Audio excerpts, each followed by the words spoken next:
So this video is an attempt to capture Nirbij Yoga or healthier natural breathing.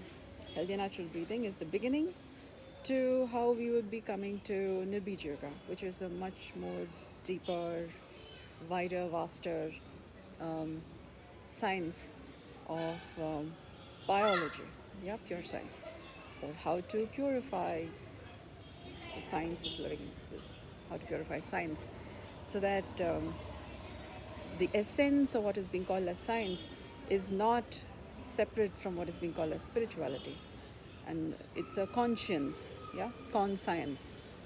So to make all of that would seem like big, like the six blind men and the elephant. So our sense and sensibilities may not be as equivalent to what this story of the six blind men and the elephant is talking about. So what is the six senses?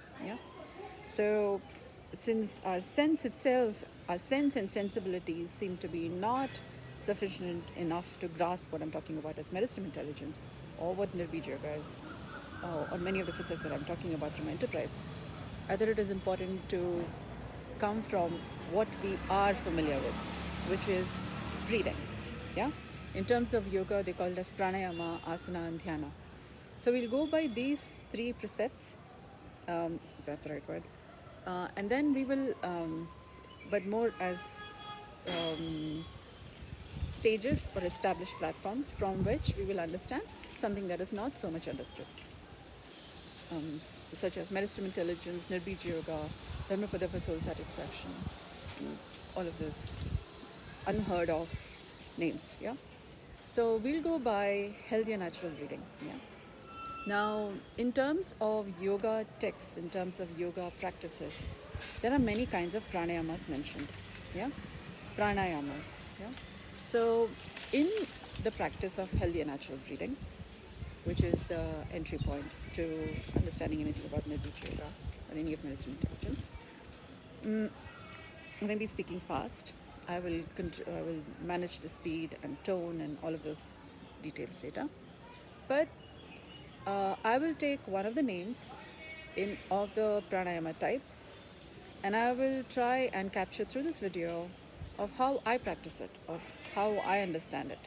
So you may be probably able to appreciate what is movementless yoga, movementless healthier natural breathing, versus our movement-based breathing practices, which are known.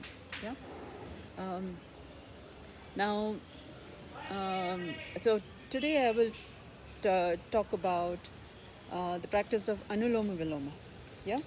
In Hatha Yoga practices, in movement-based practices, they mention as breathe with one nose, and then hold the breath a bit, and then close this and release the other. And then again through inhale through one, hold the breath for a bit, other hand, release with the other. That is again movement. There is movement of the hand. There's also movement of how breath is regulated, controlled. So there is, all of that requires movement. There is something that you're doing and you're not doing. And then at regular paces you're pausing. So there's a lot of doing in there. Now in movementless yoga, what I'm saying is there is not doing. There is paying attention to the doing that's already happening, which is quite a lot in our body. For example, a heartbeat, the pulse beat. Pulse is at different parts of our body. There's movement happening. Breath, there are so many kinds of breathing happening. There is at least 49 kinds of breathing that our body is already doing. And that's just a number. So in movementless yoga, so this is what I do. I'm paying attention to, so I'm just going to go with it, and because there will be many stages. So there is this concern of how somebody would, how this is going to be affecting somebody who don't know the basics of it and then try something. And so I'm already saying, it's like a disclaimer, don't try this by yourself. This video is only to appreciate how this method of yoga is different from the movement-based yoga. If you're going to, because like any yoga practices or any exercise practices, it is best to do under the guidance of the teacher or somebody who has seasoned in that method of practice of health maintenance. And I'm the one who's teaching it. I found this, I facilitate it. I'm also the one who's teaching it. So this is only for only for you to see the difference. Now, so I'm paying attention to my nose, I'm paying attention to the movement of air already going in and out of my nose. I'm paying attention to the whew, the sense of relaxation that's there at in my breath, at my nose while I'm breathing. I'm paying attention to the length of my breath, inhalation and exhalation. I'm paying attention to the difference between the left and the right nostril. What is different about my left and right nostril, or the movement of air between the left and right nostril. And then I'm paying attention to the volume or the density of air between the left and right nostril, the quality of air, for example. Is it thick? Is it thin? Okay, so right now it is left is slightly less mobile than the right, and right is more cooler than the left.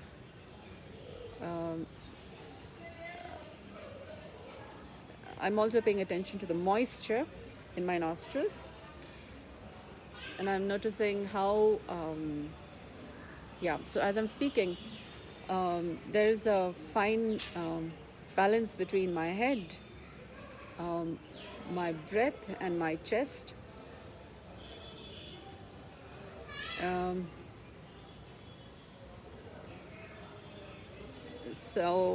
Okay, and then I'm paying attention to the septum of my nose.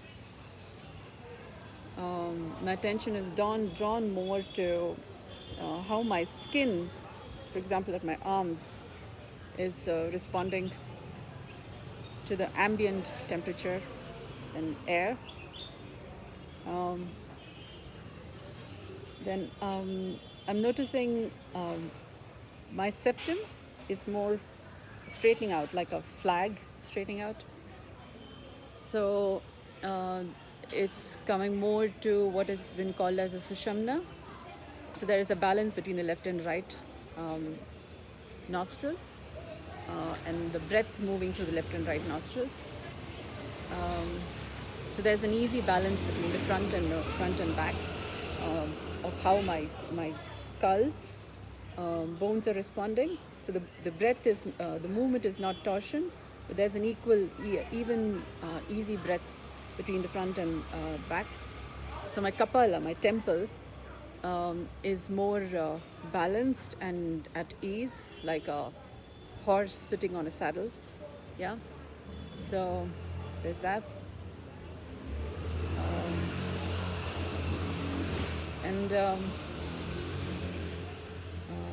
So there are all different stages by how to arrive at this. Yeah. So this is more like a fast, but more a demonstration of. Again, I'm only talking. I'm showing by my hands, but I'm not doing anything for any of these movements or anything to happen. Yeah. All I'm doing is my awareness, mindfulness, presence, present moment awareness. Yeah. And there's a lot already within all of these three. So only by these three, I'm not doing anything. I'm only paying attention to movement that's already happening, and then bringing about a yoga between different aspects. So there are very fine points to it. For example, there is the emotional aspects to it, thoughts, which I haven't spoken about, but in paying it, I have been practicing this since some time. So when I'm guiding somebody else, I'll be able to guide through maybe the emotional movements, thought movements. Then there could be wounds, where you're getting kind of, where you're having a difficulty breathing through the left or right, or both. And there may be mouth breathers, nose breathers. And then there could be a lot of stuff happening. There could be, if there are past-based trauma, maybe. Those kinds of things, then there are very fine movements by which to bring about Anuloma-Viloma, a balance in the health in the Anuloma-Viloma. So in my understanding, Anuloma-Viloma itself is just inhalation, exhalation. So when there's just a Anuloma-Viloma itself is just inhalation and exhalation, and then there are several aspects to it, which makes it seem very complicated. But a lot of breathing practices may be coming from how Anuloma-Viloma is, how inhalation exhalation is appreciated. So, so the talking is the movement happening, actions are movement happening. But when I'm actually doing movementless yoga, I'm not talking or I'm not doing anything. So there is none of these movements there. It's a different method of yoga. So if you can notice that, then so you can kind of appreciate the difference between movementless yoga, Anuloma-Viloma, and movement-based yoga. So similarly, there are many other kinds. The other names mentioned in movement-based yoga, Kapalabhati, for example, or what is it? Brahmari, yeah, or many other names. There are kind of equivalent. I will keep showing something, so there may be a better appreciation of what is the difference between beach yoga.